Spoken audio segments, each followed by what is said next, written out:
आप सभी भाई बहनों का आध्यात्मिक ज्ञानात्मक चैनल की ब्रह्म मुहूर्त ज्ञान उपदेश कक्षा में एक बार फिर स्वागत है। आज की चर्चा का विषय सफर को लेके है। देखिए, अभी कुछ दिन पहले ही कुंभ का मेला जो भारत में उत्तर प्रदेश के एक 3 नदियों के संगम के ऊपर चल रहा था, जिसमें लगभग 67-68 करोड़ लोगों ने स्नान डुबकी की आस्थापूर्वक स्थितियों को एक विशेष स्तर पर लेते हुए स्नान किया था।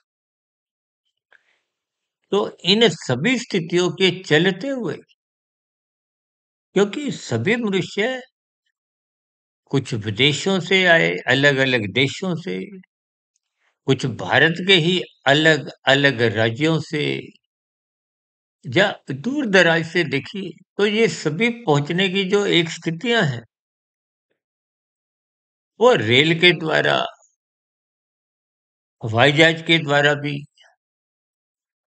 और बसों के द्वारा, कारों के द्वारा, अलग-अलग परिस्थितियों में देखिए लोगों ने वहां पहुंचने का एक सफर तय किया था।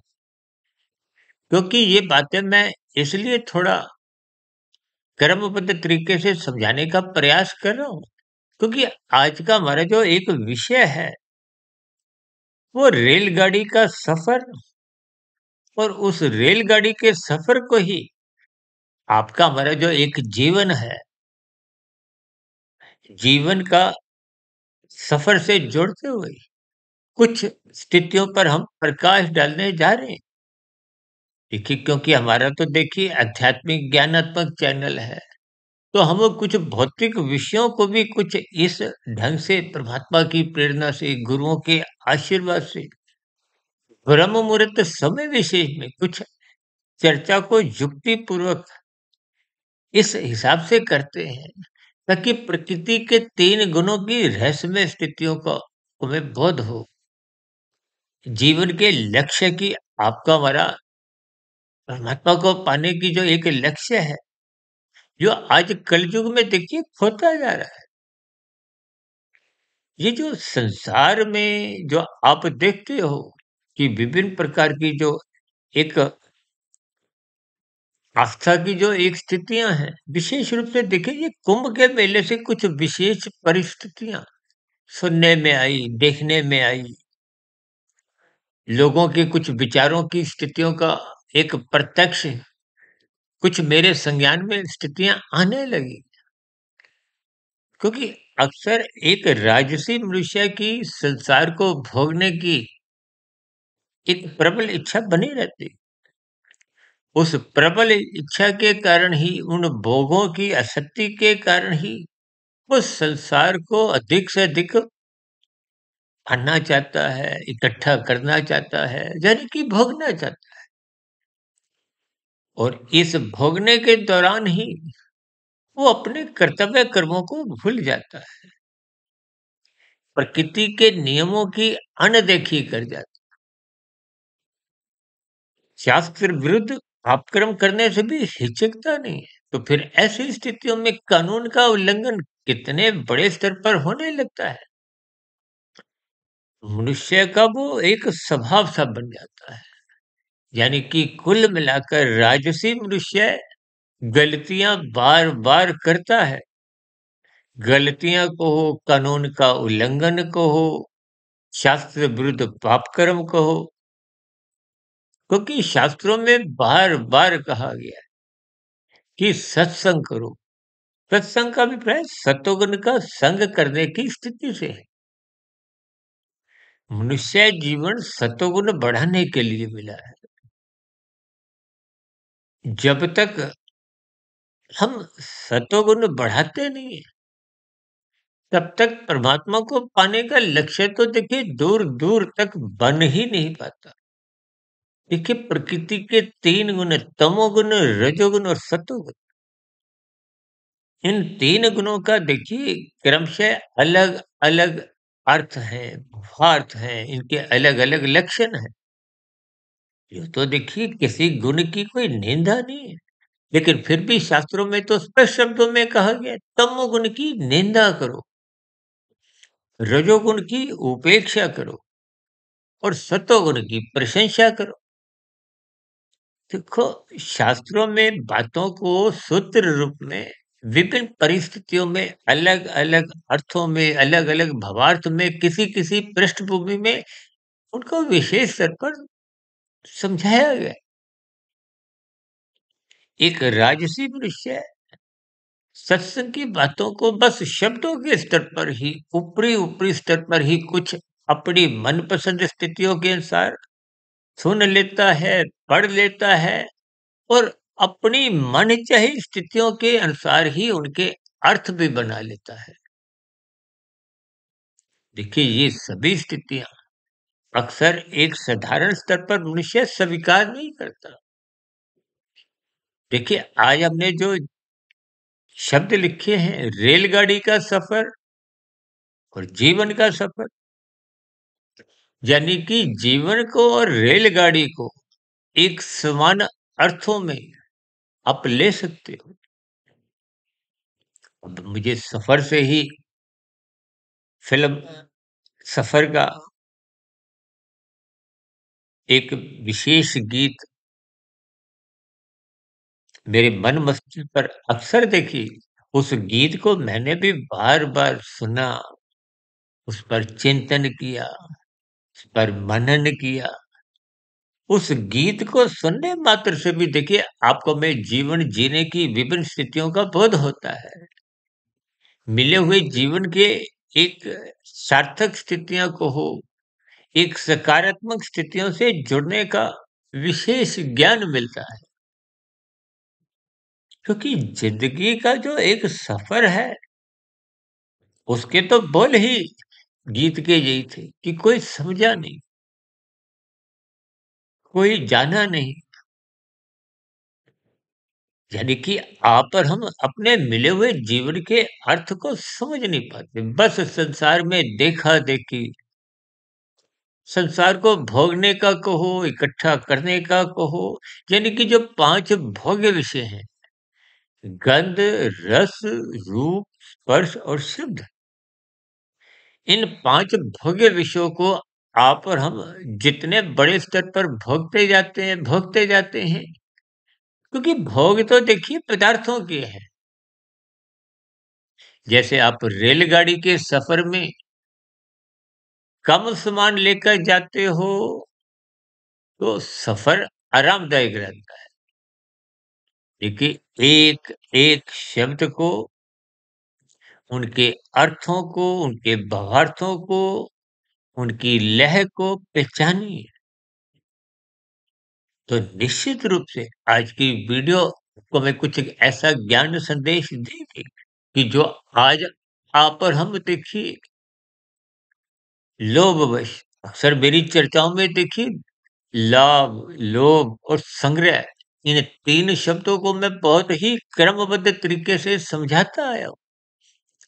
परमात्मा की प्रेरणा से, गुरुओं के आशीर्वाद से पिछले लगभग 6 वर्षों से हमने जो 3000 से अधिक वीडियो प्रसारित किए हैं। देखिए, लाभ की तो शास्त्र भी कोई निंदा नहीं करते। बिना लाभ के तो देखिए आपके हमारे जीवन की आवश्यकताओं की पूर्ति ही नहीं। शास्त्रों में तो स्पष्ट कहा गया है ना, 4 पुरुषार्थ धर्म, अर्थ, काम, मोक्ष। धर्म का अभिप्राय सत्वगुण से है, अर्थ का अभिप्राय धन से है और धन कोई खाने की वस्तु नहीं है। आप कोई 100 का, 200 का, 500 का नोट खाते नहीं हो, उनसे पदार्थ खरीदे जाते हैं। यानी कि अर्थ कहो, धन कहो, पदार्थ कहो और सभी पदार्थ देखिए तकनीकी रूप से तामसी है। शास्त्रों में तो आपका मेरा सबका शरीर तामसी है। यानी कि दिखने वाली जितनी भी सुस्थितियां हैं, आप देखिए ना, आप मेरे चित्र को देख रहे हो वीडियो में, तो ये भी तामसी है। आपका शरीर भी तामसी है। पीछे 2 एसी लगे हुए हैं, वो भी तामसी हैं। दरवाजा, कुर्सियाँ, मेज, ट्यूब, ये छत, यानी कि देखिए जहाँ तक आपकी हमारी नज़र जाती है, मैंने जो वस्त्र पहने हैं, चश्मा पहना है, यानी कि सभी स्थूल पदार्थ स्वभाव से ही तामसी है। इन तामसी स्थितियों को यानी कि पदार्थों से देखिए आप और हम सुख जाते हैं। ये शरीर का स्वभाव है। हम बार-बार कहते हैं प्रकृति के 3 गुणों से अपने 3 शरीरों की स्थितियों को समझो। माता के गर्भ में आपका मरा स्थूल शरीर का निर्माण होता है और मनुष्य जीवन कर्म जोनि और साधना जोनि के एक अवसर से जोड़कर समझाई गया और साधना का जो एक अवसर है वो तब तक ही है जब तक आपका स्थूल शरीर जीवित अवस्था में है। इस स्थूल शरीर को ही देखिए ये स्थूल शरीर का ही एक सफर कहो, जन्म से मृत्यु के बीच की जो एक स्थितियां हैं, आयु है, जीवन है, यही तो एक सफर है। सफर का मतलब कोई ऐसा नहीं कि आप देखिए बस में जा रहे हो या रेलगाड़ी में या समुद्री जहाज में या हवाई जहाज में। सफर का अभिप्राय ही यही है कि आपका मतलब जो दिन प्रतिदिन जो आपकी मरी आयु घट रही है। हालांकि देखिए गर्भाकाल की स्थितियों में तो आपका हमारा कुछ कोई उन्नति नहीं है। तो शरीर का एक निर्माण की प्रक्रिया है, 9 माह 9 दिन की शास्त्र में ही कहा गया है। उसके बाद की देखिए एक शिशु अवस्था है जिसको आप जन्म के साथ ही क्या कहते हो? इसका जन्म हुआ है। सर भारत जैसे देश में तो देखिए कुछ जन्म पत्रियाँ बनाने की, ग्रहों की स्थितियाँ और भी देखिए कुछ ऐसे ही स्थितियों का कुछ प्रचलन सी है। और ढाई 3 वर्ष तक एक बाल्यकाल की अवस्था रहती है, शिशु काल की अवस्था को। पिछले लगभग 30, 35, 40 वर्षों से आप देखते ही हो कि 3 वर्ष के आसपास की आयु में बच्चों को प्ले स्कूल खेलने की स्थितियों में कुछ बुद्धि का विकास करने के दृष्टिकोण से, शिक्षा के दृष्टिकोण से, विशेष रूप से देखिए शहरों में आप देखते ही हो, यानी कि ये नर्सरी कक्षा कहो, प्ले स्कूल कहो, फिर पहली, दूसरी, तीसरी, चौथी, 5वीं प्राइमरी कक्षाएँ हैं। जिस पर अक्सर एक साधारण बच्चे को अगली कक्षा में कहो भेज दिया जाता है साधारण परिस्थितियों में। सर इन सभी स्थितियों में बच्चे का कोई भौतिक शिक्षा के प्रति भी कोई विशेष रुझान नहीं होता। इस रुझान का अभिप्राय क्या है कि संसार को पाने की भी कोई बच्चे में ऐसी विशेष इच्छा इस दृष्टिकोण से नहीं होती कि वो अधिक से अधिक पढ़ लिख के कुछ बड़ा व्यवसाय खड़ा करे या अच्छी नौकरी हो या संसार को वो 5 भोग्य विषयों को भोगे या मेरा विवाह हो, बच्चे हों। देखिए ये एक संसारी स्थितियाँ, इन सभी स्थितियों को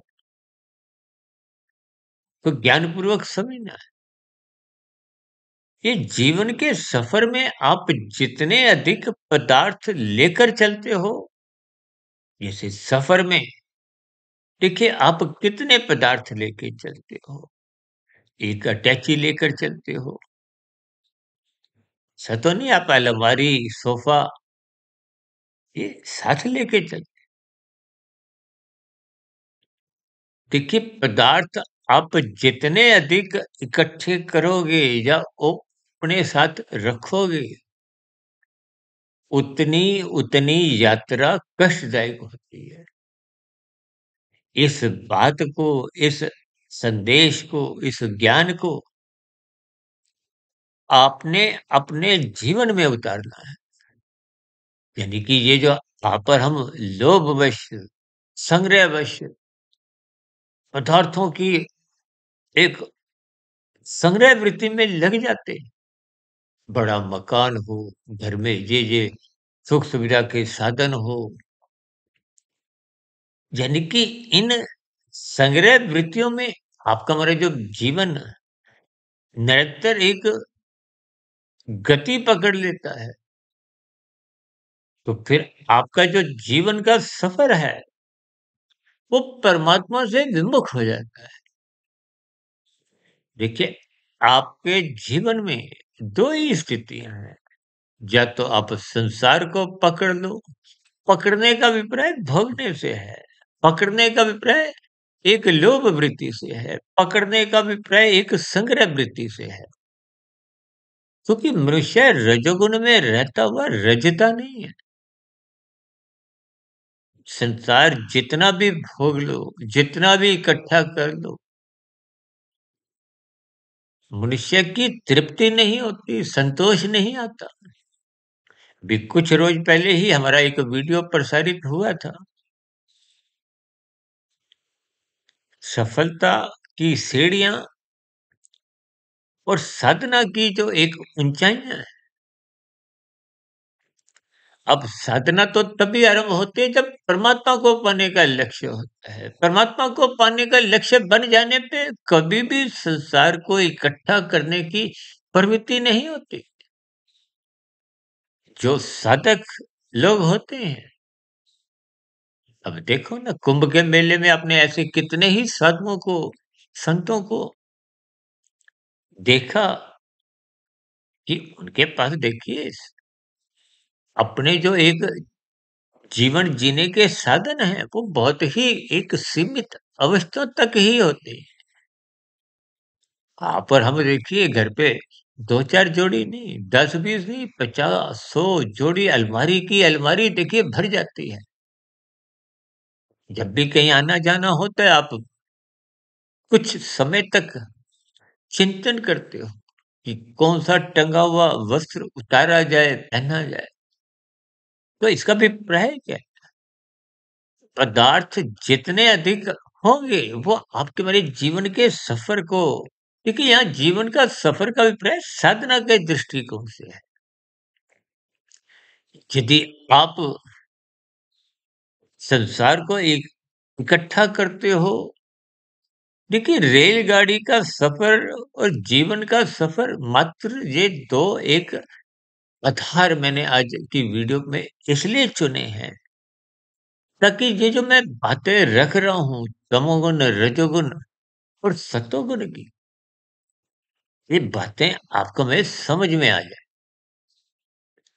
देखिए जिस उदाहरण द्वारा बात समझ में आ जाए, उस उदाहरण द्वारा फिर बात भीतर बैठ जाती है। भीतर बैठी हुई बात को हो, ज्ञान को, वही आपके हमारे जीवन में एक सकारात्मक परिवर्तन लाता है। और यदि बात संसार को इकट्ठा करने की ही बैठ गई है, तो फिर नकारात्मक स्थितियाँ कहो या संसार को पाने की, भोगने की, फिर वो स्थितियाँ आपको छोड़ती नहीं है, दिन-रात भगाती है। आज एक साधारण मनुष्य अपने जीवन में आरंभिक स्तर पे देखिए 2 के 4, 4 के 40, 40 के 4000 पाने की इच्छा आपकी होती है। और यही 4000 से 4 लाख, 4 करोड़, 40 करोड़, और आप देखते हो संसार में देखिए कुछ ऐसी स्थितियां हैं कि जब मनुष्य हर रोज की ही 100-100 करोड़, 500-500 करोड़, देखिए एक साधारण परिस्थितियों में आपका हमारा एक साधारण अवस्थाओं की पूर्ति के लिए सामान्य वर्तमान परिस्थितियों में जो रुपए की जो स्थितियां हैं, तो आपके हमारे जीवन में देखिए 1, 2, ढाई करोड़ से अधिक का तो आपने हमने खाना भी नहीं होता। सर मैं अपनी चर्चाओं में कभी-कभी एक उदाहरण ऐसा देता हूँ कि आपने हमने खाने तो ₹100, मात्र उदाहरण समझने के लिए। ₹1000 आपने हमने धर्मानुसार कमा भी लिए, फिर भी सत्संग के अभाव में, ज्ञान के अभाव में, अज्ञानतावश संसार को देखा-देखी, पर हम लाखों करोड़ों को इकट्ठा करने में कानून का भी उल्लंघन करते हैं और शास्त्र विरुद्ध भी कब कितने पाप कर्म करते हुए अपना कर्मशय बिगाड़ लेते हैं, संस्कार बिगाड़ लेते हैं, या यूं कहो कि अपना जीवन का जो एक सफर है, जो साधना करने के लिए, परमात्मा की सम्मुखता पाने के लिए, यानी कि मोक्ष का लक्ष्य प्राप्ति के लिए मिला था, उस लक्ष्य को आप और हम समझ नहीं पाते। उस लक्ष्य तक आप और हम पहुँच ही नहीं पाते, क्योंकि उस मार्ग पर आप चलते ही नहीं। देखिए, उदाहरण के लिए आपने कन्याकुमारी जाना है, तो कन्याकुमारी मार्ग की दिशा आपकी निर्धारित होनी चाहिए। यदि आप जम्मू कश्मीर की ओर चल रहे हो, तो आप कन्याकुमारी तो कभी पहुँच ही नहीं सकते। देखिए, दिशा ही आपके मेरे जीवन की दशा बनाती है। इन सभी स्थितियों को देखिए, रेलगाड़ी का सफ़र, क्योंकि आज आपने देखा ही है, देखिए कुछ रोज़ पहले भारत की राजधानी दिल्ली में नई दिल्ली रेलवे स्टेशन पर कुछ भगदड़ के कारण, देखिए, ये भगदड़ का अभिप्राय जब कि हमारे जीवन में अव्यवस्थित स्थितियाँ अस्त-व्यस्त होती हैं, अनुशासनहीनता होती है, कानूनों का आप और हम पालन नहीं करते, मन बुद्धि के स्तर पर लोभ वृत्तियाँ ही होती हैं, तो फिर स्थितियों बिगड़ती हैं। देखिए, परमात्मा एक सर्वव्यापी सत्ता है। परमात्मा कण-कण में विद्यमान है। केवल आपने परमात्मा की ओर सम्मुख होना है, और सम्मुख होने के लिए कोई डुबकी या स्नान करना या वहां तक पहुंचना कोई अनिवार्य स्थिति नहीं है। आप जहां भी स्थित हो, वहीं यदि आप परमात्मा का ध्यान लगाते हो, परमात्मा से जुड़ते हो, देखिए, आत्मा तो पहले से ही ज्ञान स्वरूप है, और परमात्मा आनंद स्वरूप सत्ता है। और कर्मफल सिद्धांत की स्थितियां बार बार स्पष्ट शब्दों में ही हमें ज्ञान देती हैं कि कर्म होने के बाद उसका फल आना निश्चित है। अब कर्म यदि बुरा हो गया है, तो उसका देखिए, एक प्रतिकूल परिस्थिति के रूप में दुख रूपी परिणाम आना निश्चित है। ये मनुष्य से नीचे की 80 लाख प्रकार की जोनियां, उन जोनियों में आज आप जितने भी हजारों नहीं, लाखों नहीं, करोड़ों नहीं, अरबों नहीं, खरबों नहीं, इतनी अनगिनत देखिए जीवात्माएं हैं। तो शास्त्रों में स्पष्ट शब्दों में कहा गया कि आत्मा का जन्म मरण नहीं होता, यानी कि आत्मा निश्चित है। भले ही वो संख्या शास्त्रों में तो कहीं लिखी नहीं गई, और लिखना संभव भी नहीं है। देखिए, 20 लाख तरह की तो वनस्पति जोनियां हैं, 9 लाख तरह की समुद्र में रहने वाली, जल में रहने वाली जोनियां हैं, 11 लाख तरह के कीड़े मकोड़े कीट पतंगे, 10 लाख तरह के पक्षी, 30 लाख तरह के पशु, ये नारकीय 80 लाख दंडमयी कष्टमयी निकृष्ट जोनियां हैं, अधोगति की स्थितियां हैं। इन जोनियों में प्रकृति के कर्मफल सिद्धांत के अंतर्गत कब जाने को आप और हम विवश हो जाते हैं, जब मनुष्य जोनि के अंतिम क्षण या मृत्यु के समय उन कर्मों की जो अनुपात है, वो अल्पमत में आ जाता है। देखिए, शास्त्रों में कहा गया है, उन कर्मों की कम से कम 50-51% की स्थिति होने से ही पुनः मनुष्य जोनि का अवसर मिलता। अवसर कहो, जीवन कहो, जोनि कहो, सफर कहो, देखिए, स्थितियों को आप गंभीरतापूर्वक जितना जितना समझोगे, तो जीवन का सफर, रेलगाड़ी का सफर, देखिए, ये मात्र शब्द मैंने इसीलिए चुने ताकि कोई शब्द के ज़हन में, आपके मन बुद्धि के स्तर पर रुक जाए। देखिए, ज्ञान संदेश आप जहाँ कहीं भी उसको सकारात्मक भाव से अपने जीवन में उतारोगे, तो आप पाओगे कि आपके मेरे जीवन की देखिए एक सीमित आवश्यकताएँ हैं। उन आवश्यकताओं की पूर्ति होने तक आपका मेरा जीवन एक सात्विक स्थिति में बना रहता है। महात्मा के मार्ग पर चलने की एक प्रवृत्ति जगती है, सत्संग में मन लगता है और यदि पदार्थों की स्थितियाँ जैसे आप रेलगाड़ी में अधिक समान पदार्थ लेकर चलोगे, तो निश्चित रूप से भले ही अल्पकालिक समय में कुछ आपको आरामदायक स्थितियाँ मिल जाएँ, यानी कि जीवन में इन 5 भौतिक विषयों का कुछ अल्पकालिक क्षणिक सुख मिल भी जाए, लेकिन ये आपके हमारे जीवन की जो एक आध्यात्मिक यात्रा है, उसके दरवाजे खोलते नहीं है, बंद रखती है। जब जीवन में आत्मा को पाने का लक्ष्य ही नहीं होता। देखिए, जब आप पदार्थ अधिक से अधिक संग्रह करते हो, तो वो संसार को, माया को, रजोगुण को हो, तमोगुण को हो, देखिए रजोगुण, तमोगुण शास्त्र बार-बार कहते हैं, ये तो बंधनदायक है। मुक्तिदायक केवल सतोगुण है। सतोगुण का संग करना ही एक साधारण स्तर पर सत्संग का नाम दिया गया है और सत्संग करना इसीलिए अनिवार्य कहा गया है।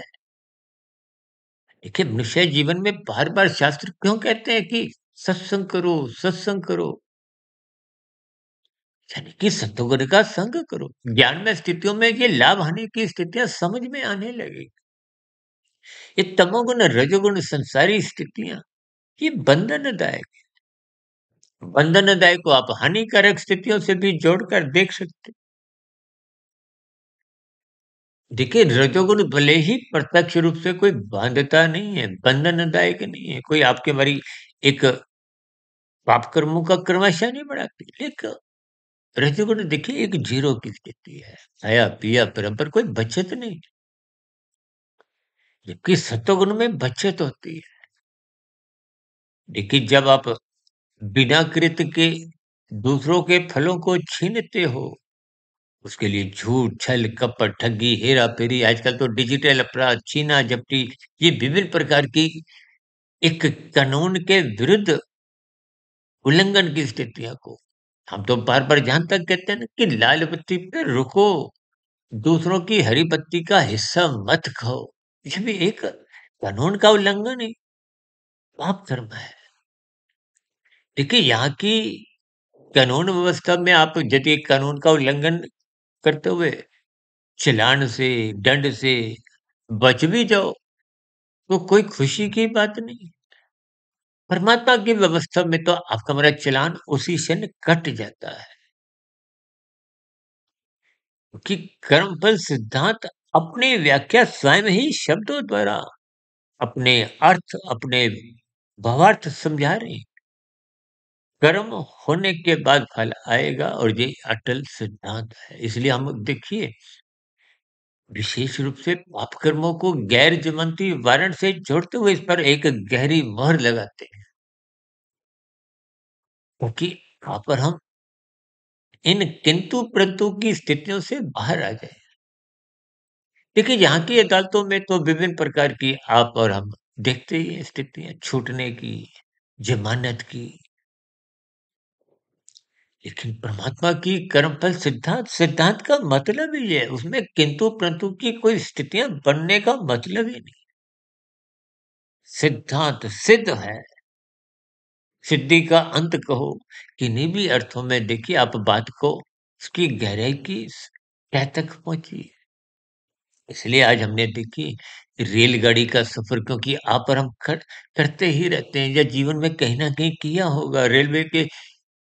रेल के सफर में विभिन्न प्रकार के पड़ाव आते हैं। आपके हमारे जीवन में भी देखिए विभिन्न प्रकार के पड़ाव, स्थूल शरीर की अवस्थाएं अलग अलग आती हैं।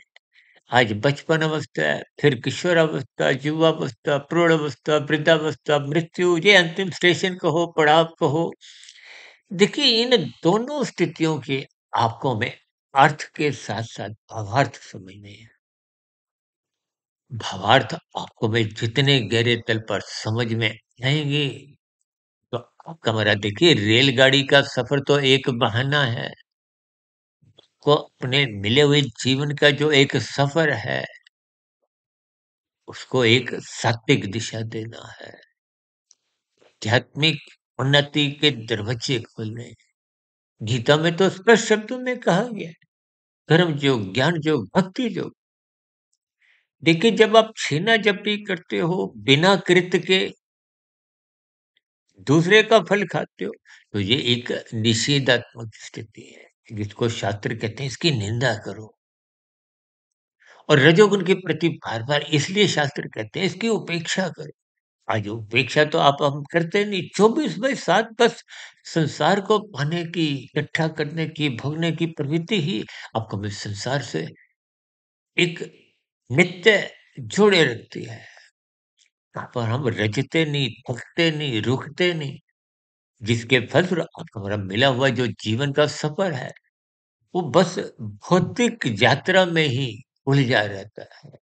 और कब इस भौतिक शरीर का, आपके स्थूल शरीर का, तन का, यानी कि ये पृथ्वी, जल, अग्नि, वायु, आकाश का बने हुए स्थूल शरीर का अंतिम स्टेशन मृत्यु आ जाती है। जैसे परीक्षा में देखिए, आप जो कुछ उत्तर पुस्तिका में लिखते हो, नंबर तो उसी के ही आते हैं। भले ही, पर हम देखिए परीक्षा में जब बैठते हैं तो लोग अक्सर कहते हैं all the best, all the best. इसी तरह किसी के मरने पे भी देखिए कुछ ऐसे ही शब्द, स्वर्गवास शब्द बोल दिए जाते हैं।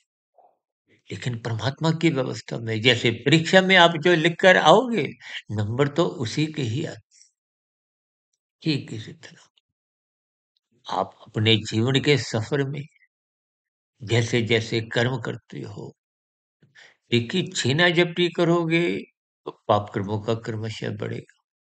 अधोगति की स्थितियां बनने की संभावना प्रबल होती है। राशि कर्म, यानी कि फल पाने की इच्छा से, कानून के दायरे में रहते हुए, शास्त्र सम्मत कर्म करते हुए, ये खाया पिया बराबर होते हैं। लेकिन जब आप शास्त्र सम्मत कानून के दायरे में रहते हुए कर्म करते हो, फिर दूसरों को खिलाते हो, फिर स्वयं भी खाते हो, दूसरों को खिलाने के पीछे सकामता, फल पाने की, संसार को भोगने की इच्छा होती है, तो ये एक पुरस्कार की एक सात्विक स्थिति है। ये पुण्य कर्म बांधते हैं, क्योंकि पुण्य कर्म आपको कोई ज्ञान नहीं देते।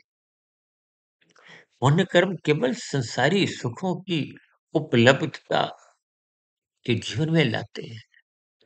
फिर इन पदार्थों का आप जब भोगते हो अमर्यादित, तो में अछेत कर, अछेत का अभिप्राय क्या है? कि फिर से सत्संग की बातें, गुरु के प्रवचन, ब्रह्म मुहूर्त में उठने की स्थितियां कमजोर पड़ने लगी। देखिए, इन सभी स्थितियों की को अर्थ समझने हैं। लेकिन देखिए, तमोगुण से अच्छा रजोगुण है, रजोगुण से अच्छा सतोगुण इस भाव से कहा जाता है कि संसार को भोगना है तो उसके लिए कृत्य करो, कर्म करो, कानून का पालन करो, शास्त्र सम्मत कर्म करो, छीना झपटी मत करो, इसलिए तमोगुण से अच्छा रजोगुण है। और कहा जाता है ना, अपने कमाए गए धन का 10% उन कर्मों में लगाओ, तो ये रजोगुण से अच्छा सतोगुण है। सतोगुण से भी अच्छा क्या है? निष्काम भाव से करो। परोपकार के कार्य जब आप निष्काम भाव से करते हो, तो ज्ञान में स्थितियाँ बनती हैं। परमात्मा से आप नज़दीकियाँ बनाने लगते हो। देखिए, परमात्मा आनंद स्वरूप सत्ता है, आत्मा ज्ञान स्वरूप सत्ता है।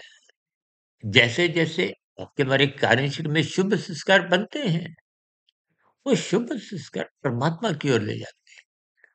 वो आत्मा के ज्ञान को जो आवरण था, ढका हुआ था, जो संसार में लगाता था, उन स्थितियों से आप अलग होते हुए परमात्मा को पाने का, यानी कि मोक्ष प्राप्ति का लक्ष्य बन जाता है। इसलिए शास्त्र कहते हैं, धर्म को प्रथम स्थान पे रखो। अर्थ और काम, ये संसारी स्थितियाँ उस धर्म की, उस कानून की, उस शास्त्रों की मर्यादित स्थितियों तक ही रहे। इसलिए हम कहते हैं ना, धर्म की चारदीवारी इतनी मजबूत बनाओ कि ये अर्थ और काम जो आज नाचने लगे हैं, किसके कारण? धर्म की दीवार टूटी-फूटी है, कमज़ोर है, ये अर्थ और काम उस दीवार को तोड़ देते हैं, लाँघ जाते हैं, खुद जाते हैं। देखिए किसी भी बात को आप गहरे तल पे जाओ आप समझोगे। देखिए धर्म मजबूत होगा तो कहीं न कहीं मोक्ष प्राप्ति का परमात्मा के मार्ग पर चलने की एक प्रवृत्ति आज नहीं तो कल जगेगी। आज देखिए धर्म के ऊपर चर्चाएँ तो बहुत होती हैं, लेकिन धर्म का अभिप्राय धारण करने की उस वृत्ति से है, उस विचार से है, जो से देखिए जब तक आप अनुशासित नहीं रहते, अनुशासन को हो, कानून का पालन करना भी देखिए सात्विक स्थिति है। गुरु के प्रवचन को सुनना भी सात्विक स्थिति है। ब्रह्म मुहूर्त में उठने की हम बार-बार जो स्थितियाँ कहते हैं, क्योंकि वो सत्वगुण की शुद्धतम स्थिति है। महात्मा का ज्ञान विज्ञान उस स्थिति विशेष में जल्दी समझ में आने लगता है। तो फिर संसारी विषय भोगों से ज्ञान पूर्वक वैराग्य होने लगता है। आज संसार में देखिए कुछ कहीं-कहीं कुछ वैराग्य अल्पकालिक समय के लिए जगता है, विशेष रूप से शमशान घाट में। या कुछ ऐसे ही सात्विक पर्वों के आसपास, लेकिन वो अल्पकालिक होता है। इन सभी स्थितियों के देखिए मैंने अर्थ भावार्थ समझाने का एक प्रयास किया, जिसका मैंने आज आधार रेलगाड़ी का सफर और जीवन का सफर में एक समानताएं रखते हुए पदार्थों की स्थितियों को यानी कि तमोगुण रजोगुण की स्थितियों पर कुछ प्रकाश डाला है।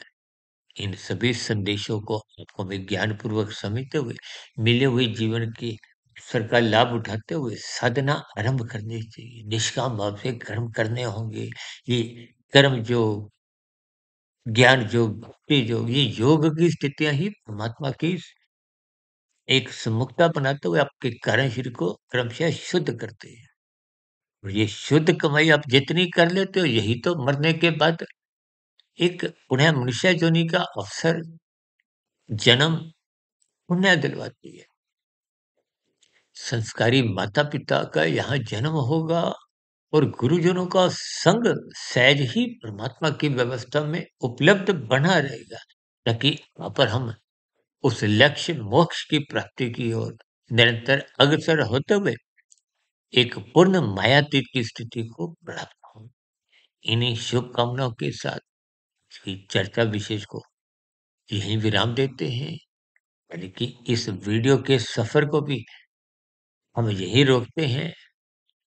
दिन में 12 साढ़े 12 1 बजे लघु ज्ञान संदेश यानी कि आध्यात्मिक ऑक्सीजन के अंतर्गत एक लघु ज्ञान संदेश में मिलेंगे और शाम को संध्या बेला ज्ञान कक्षा में यानी कि सर्व कल्याण वृक्ष की प्रश्नोत्तर ज्ञान कक्षा में एक साधारण विषय को लेते हुए अपनी सात्विक स्थिति मजबूत बनाने का एक प्रयास करेंगे। कल पुनः मिलेंगे ब्रह्म मुहूर्त ज्ञानोपदेश कक्ष में। तब तक सुधीर भाटिया फकीर को इजाजत दें। वीडियो विशेष से संबंधित आपके मन में कोई प्रश्न हो, कोई मेरी कही गई बातों पर आपकी कोई शिकायत हो, आपत्ति हो या आपका कोई सुझाव हो, इन सभी स्थितियों का नीचे दिए गए कमेंट्स पर सदा ही स्वागत है। चर्चा विशेष को ध्यानपूर्वक, धैर्यपूर्वक सुनने के लिए आप सभी भाई-बहनों का बहुत-बहुत धन्यवाद।